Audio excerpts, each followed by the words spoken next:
I stared at the Instagram post, my eyes locking on the sprawling front lawn of our $7.1 million house. There she was, my ex-wife, smiling like she hadn't just wrenched my life from its core.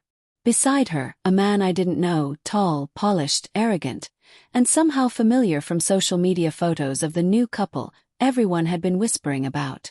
They were standing on my porch, keys in hand, luggage stacked neatly at the side, and the caption mocked me without needing words. I dropped my phone. The screen cracked. I didn't feel the pain. I barely felt anything. Not shock, not anger. Just an icy, sinking emptiness that began at my stomach and spread through every vein. I hadn't even had a chance to grieve properly. The divorce finalized yesterday. She had wanted it, of course. She said she needed space to find herself. I believed her, or at least I wanted to. I told myself she deserved happiness. I told myself I'd survive. But seeing him in our living room, sitting in my chair, drinking my coffee, laughing at jokes meant only for her and me. It was a betrayal I couldn't digest, not yet. The sound of my own keys jingling outside the door startled me. I wasn't thinking clearly. I hadn't expected to see him, her new husband, already inside. My hands shook as I gripped the doorknob. I forced myself to breathe. Rational thoughts kept colliding with raw, instinctive rage. I think you're lost, I said, my voice cracking when I finally opened the door. He looked up calm, polished, unflinching. I don't think so. Sarah said it was fine. She had handed him the keys without a second thought. She had arranged it. The audacity cut deeper than any insult. Fine, I whispered. The word tasted like bile. Yes, he said, standing. She's excited you're here, actually. He smiled, but it didn't reach his eyes. That was the part that twisted something in my chest. He knew the effect he had.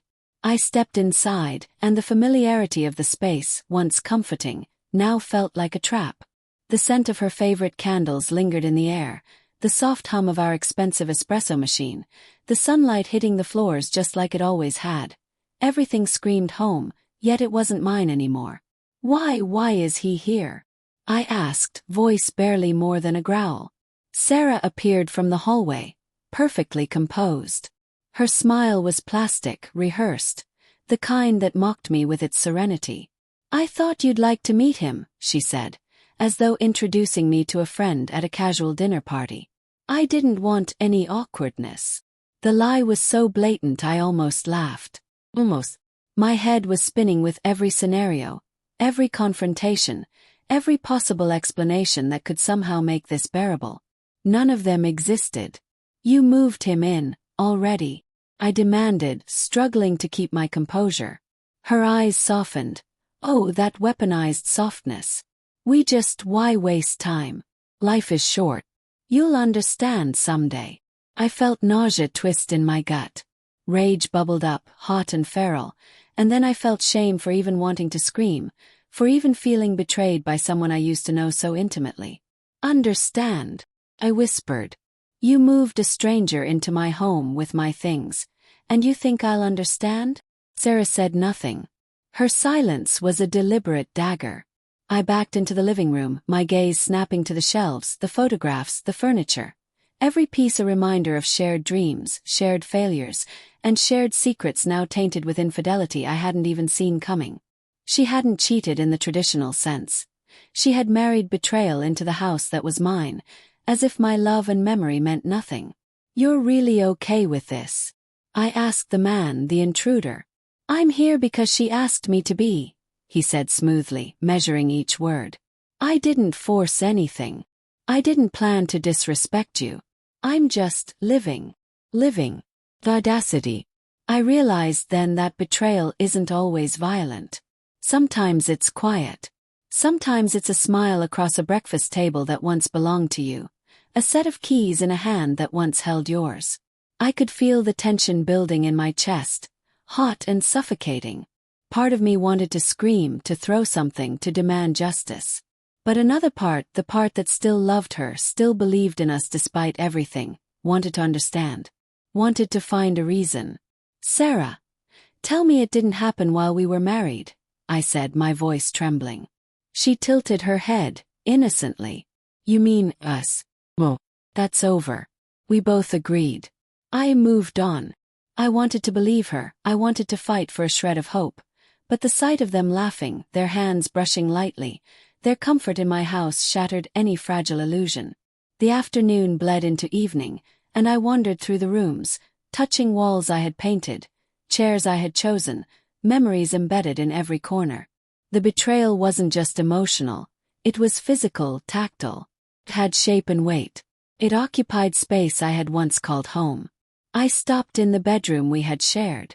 The bed was made, pristine yet somehow foreign. I could almost hear the ghost of her laughter, the echo of nights when her hand found mine. Now a stranger would sleep here.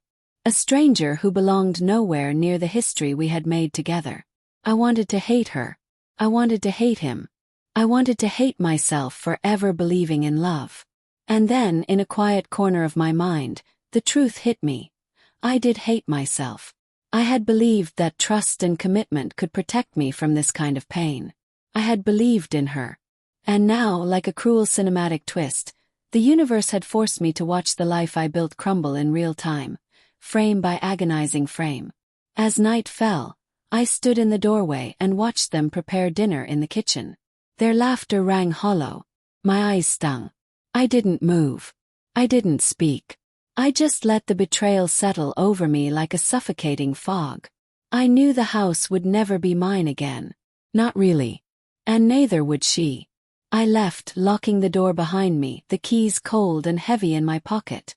Outside, the street was quiet, indifferent to the chaos I carried inside me. Somewhere in the distance, a dog barked. Car passed. Life went on. And I realized that sometimes betrayal isn't a single act. Sometimes it's the quiet accumulation of choices, the deliberate steps that lead someone to take what was never theirs to claim. I drove away, the streetlights blurring into tears, the Instagram post still burning in my mind. And deep down, beneath the fury, the grief, the emptiness, a single thought anchored itself with brutal clarity. I had loved. And that love had died here.